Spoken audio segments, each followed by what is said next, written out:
हे माँ लक्ष्मी, जो भी इस वीडियो को पूरा देखे उसकी सभी मनोकामनाएं पूरी करना और उसकी झोली खुशियों से भर देना।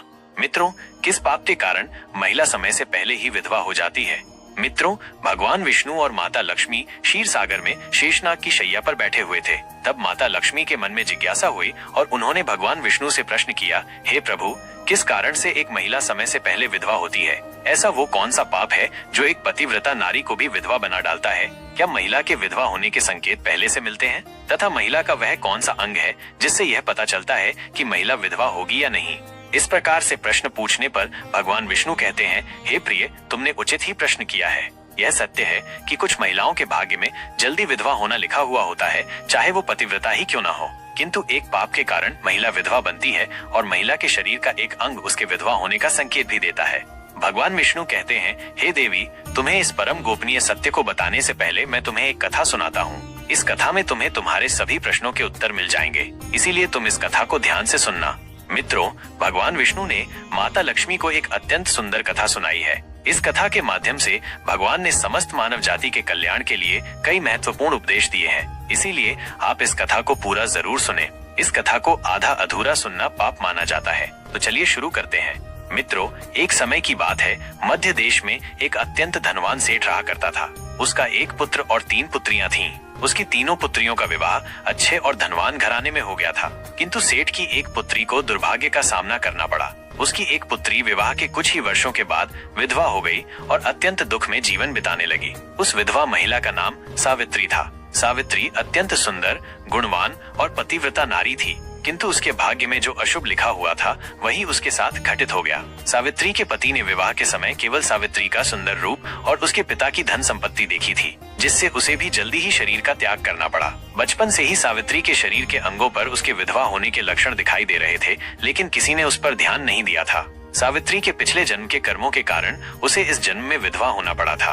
भगवान विष्णु कहते हैं, हे देवी, अब मैं तुम्हें सावित्री के पूर्व जन्म की कहानी सुनाता हूँ, उसे तुम ध्यान से सुनो। सावित्री का पिछले जन्म में एक ब्राह्मण के घर पर जन्म हुआ था। उसका नाम था यत्री।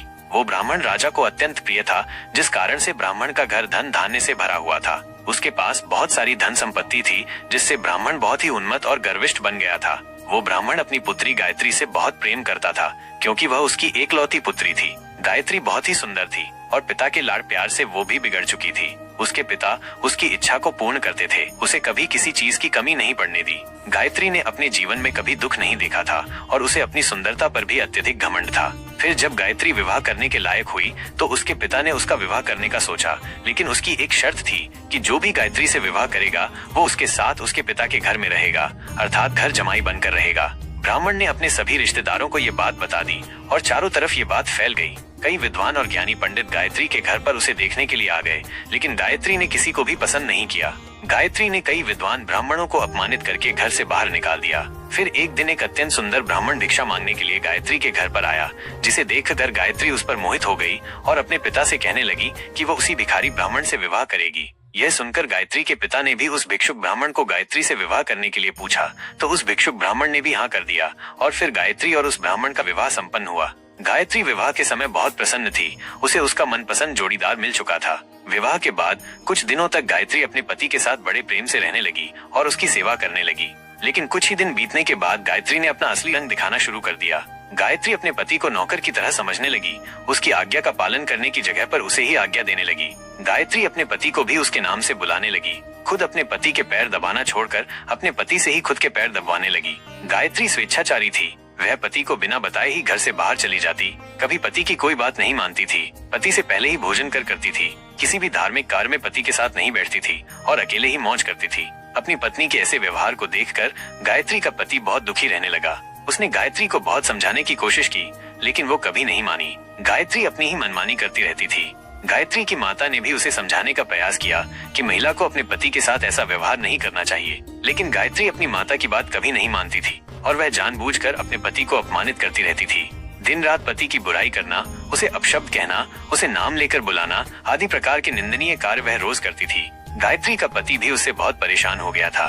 फिर एक दिन उसने बहुत विचार किया और गायत्री को छोड़कर जाने का निश्चय किया। गायत्री का पति बिना किसी को बताए ही अपने घर को छोड़कर चला गया। उसने गायत्री का त्याग कर दिया और वन में जाकर तपस्या करने लगा। क्योंकि शास्त्र यही कहते हैं कि बुद्धिमान मनुष्य को दुष्ट और स्वेच्छाचारी पत्नी का त्याग कर देना चाहिए, अन्यथा वो भी उसके पाप का भागीदार बनता है। गायत्री का पति वन में जाकर तपस्या करने लगा। गायत्री ने भी अपने पति को खोजने की कोशिश नहीं की और बड़े मौज से अपने ही घर में रहने लगी। गायत्री की माता ने उसे बहुत समझाया कि वो अपने पति से विनती करके उसे वापस घर पर लेकर आए, लेकिन गायत्री कह जाने दो माता, वैसे भी मेरा भीख मांगा पति किसी काम का नहीं है। उससे विवाह करके मैंने उस पर उपकार ही किया था, लेकिन वह मूर्ख मुझे ही छोड़कर चला गया। ऐसे मूर्ख पति के साथ रहने से अच्छा है मैं अकेली ही रह लूं। मैं इतनी सुंदर हूँ कि कोई भी पुरुष मुझसे विवाह कर लेगा। गायत्री की ऐसी बातें सुनकर उसकी माता भी दुखी रहने लगी। उधर गायत्री का पति ध्यान मग्न होकर तपस्या करने लगा और सांसारिक बंधनों से मुक्त होकर ईश्वर की भक्ति में लगा रहा। फिर कुछ दिनों बाद गायत्री के पिता के साथ अशुभ घटना घटी। उसे राजमहल में चोरी करते हुए सिपाही ने पकड़ लिया और राजा को इसकी खबर दी। राजा उस पर बहुत क्रोधित हुए और उसका सारा धन संपत्ति छीन कर उसे कारागृह में डाल दिया। सब कुछ छीन जाने के कारण गायत्री बहुत गरीब हो गई। उसकी माता और गायत्री अब दूसरों के घर पर काम करने के लिए जाने लगे। गायत्री के पिता तो कारागृह में बंद थे, तो उसे और उसकी माता को सारा काम करना पड़ रहा था। तब गायत्री को अकेलापन सताने लगा। घर में कोई पुरुष नहीं था, इसीलिए उनकी सहायता के लिए भी कोई नहीं था। अब गायत्री को अपने पति की याद आने लगी, लेकिन गायत्री का पति तो वन में सन्यासी बनकर बैठा था। फिर गायत्री अपने पति को ढूंढने के लिए वन में चली गई, लेकिन उसे उसका पति कहीं पर भी नहीं मिला। वो वन में हर तरफ घूमने लगी, लेकिन उसे उसका पति नहीं मिला। फिर वो एक जगह पर विश्राम करने बैठी तो अचानक उस स्थान पर एक शेर आ गया और उसने गायत्री पर हमला कर दिया और उसी क्षण गायत्री के प्राण चले गए। मृत्यु के बाद दो यमदूत गायत्री को घसीटते हुए यमलोक ले गए। यमलोक में जब गायत्री यमराज के सामने जा पहुंची तो यमराज ने उसके पाप और पुण्य का मूल्यांकन किया। यमराज कहने लगे, ये तो अत्यंत पापी महिला है। इसने कभी अपने पति का सम्मान नहीं किया। इसने बार बार केवल अपने पति का अपमान ही किया है। यह उसका नाम लेकर बुलाती थी और अपने पति के साथ नौकर की तरह व्यवहार करती थी। ऐसी दुष्ट महिला को तो नरक में भेजना चाहिए। फिर गायत्री नरक में चली गई। अनेक वर्षों तक नरक में सजा भुगतने के बाद गायत्री को अपने पूर्व जन्म के कर्मों का प्रायश्चित करने के लिए फिर से मनुष्य जन्म प्राप्त हुआ। जो पाप गायत्री ने किए थे, उसी पाप के कारण गायत्री के शरीर पर विधवा होने के लक्षण प्रकट हुए थे। भगवान विष्णु कहते हैं, हे देवी, अब मैं तुम्हें उन चिन्हों के बारे में बताता हूँ। जिस महिला के अंग पर ऐसे चिन्ह प्रकट होते हैं, वो महिला समय से पहले विधवा होती है। भगवान विष्णु कहते हैं, हे देवी, इस श्लोक में भगवान विष्णु ने विधवा स्त्री के लक्षण बताए हैं। यदि किसी महिला के पैर पसीने से रहित हो, उस पर नसें दिखाई न देती हों, उसके पैर चिकने तथा कोमल हों, तो वो महिला सुख भोगने वाली तथा ऐश्वर्यशाली नहीं होती। यदि महिला के पैर का अंगूठा गोल मांसल हो, तो वो महिला पतिव्रता एवं ऐश्वर्यशालिनी होती है। यदि महिला के पैर के अंगूठे पर नसें दिखाई देती हों, तो वो दुर्भाग्य से युक्त व्यभिचारिणी होती है। बहुत छोटे अंगूठे वाली महिला कलह करने वाली और दुख भोगने वाली होती है। अंगूठा यदि छपटा हो तो वो महिला गर्भ धारण क्षमता में दुर्बल होती है।